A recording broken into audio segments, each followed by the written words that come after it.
چاہتے ہو تو رات کو کھجور دودھ میں بھگو دو، صبح کھا لو، پھر بھی اگر طاقت نہ آئے نا تو پھر آپ کے اندر پولیس بھی طاقت نہیں لا سکتی، یہ بتا دوں آپ۔ کھجور کو گرم دودھ میں رات کو بھگو کے صبح ناشتے میں بچوں کو کھلا دیا کرو۔ خدا کی قسم اگر پھر بھی طاقت نہیں آ رہی تو یہ یا تو پلاسٹک کا کھجور ہے یا یہ دودھ نہیں ہے، نہیں آ رہی۔ کھجور ایسی پاورفل چیز ہے، آئرن بھی، دنیا کا کوئی وائٹامن ایسا نہیں ہے جو کھجور میں نہ ہو، اور دودھ بھی مل گیا اس کے ساتھ۔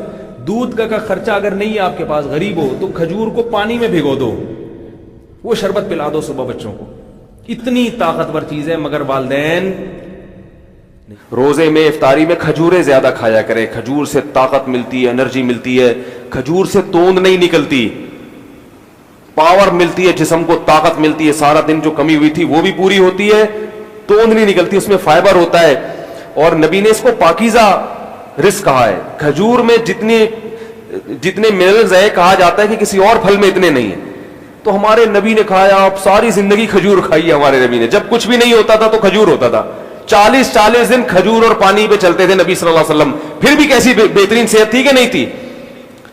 ایسی بہترین صحت کہ ایک صحابی صحیح بخاری میں بیان کر رہے ہیں کہ نبی صلی اللہ علیہ وسلم سفر میں اپنی 9 بیویوں کے ساتھ تھے۔ بات بظاہر حیا کے خلاف ہے لیکن اب حدیث میں ہے تو میں بیان کر رہا ہوں۔ فرمایا کہ ایک رات میں 9 زوجہ کے پاس آپ صلی اللہ علیہ وسلم نے چکر لگایا، تو صحابی نے کہا کیا یہ ممکن ہے کسی مرد کے لیے؟ تو فرماتے ہیں کہ اللہ نے ہمارے نبی کو 40 مردوں کے برابر قوت دی تھی۔ تو یہ تو ایک اللہ کی طرف سے بھی، لیکن خوراک کیا تھی؟ کھجور۔ چہرے پہ رونق آتی ہے، سرخ ہو جاتا ہے چہرہ۔ بچوں کو کھجور نہیں کھلا رہے، اور کھجور ایسے کھاتے ہیں کہ میرا دل چاہتا ہے یار یہ بھی چھوڑ دو، نہیں کھاؤ، یہ ناشکری ہے۔ نبی نے فرمایا جس گھر میں کھجور ہے وہ گھر والے بھوکے نہیں ہیں، یعنی گھر میں ہر وقت کھجور ہونی چاہیے۔ تو افطاری میں تو تمیز سے پیٹ بھر کے کھا لو، وہ بھی بس ایک یوں کر کے سنت پوری کرنے کے لیے اتنی سی، وہ بھی 10 دفعہ دیکھیں گے اس کا، یہاں سے چھلکا اتارا، یوں اٹھارا، یوں دیکھا، یہ چکھا، ہو گئے بے سنت، پھر آ گئے پکوڑے پہ ڈائریکٹ۔ اور یہ جو آلو کے سموسے ہو رہے ہیں، ان میں سموسوں کے پتہ نہیں یہ لوگ چھلکے دھوتے بھی ہیں، وہ آلو کے، وہی مٹی والے آلو کے چھلکے میں اتنی مٹی ہوتی ہے، وہ دھلتی کہاں ہے اتنے آرام سے؟ وہ تو گھر کی خواتین بیچاری چھلکے اتار کے، وہ تو ایسے ہی چل رہا ہے صاحب، گٹر کا وہ ٹھوس رہے ہیں۔ کھائیں سموسے، میں منع نہیں کر رہا، ہم بھی کھاتے ہیں ایک آدھ ہم بھی کھا لے، زیادہ نہیں کھاتے تو، لیکن کھجور کو زیادہ فوکس کرو میرے بھائی، اس کی عادت ڈالیں۔ اب لوگ کہتے ہیں ہضم نہیں ہوتی، وہ اس لیے نہیں ہوتی کہ عادت نہیں ہے۔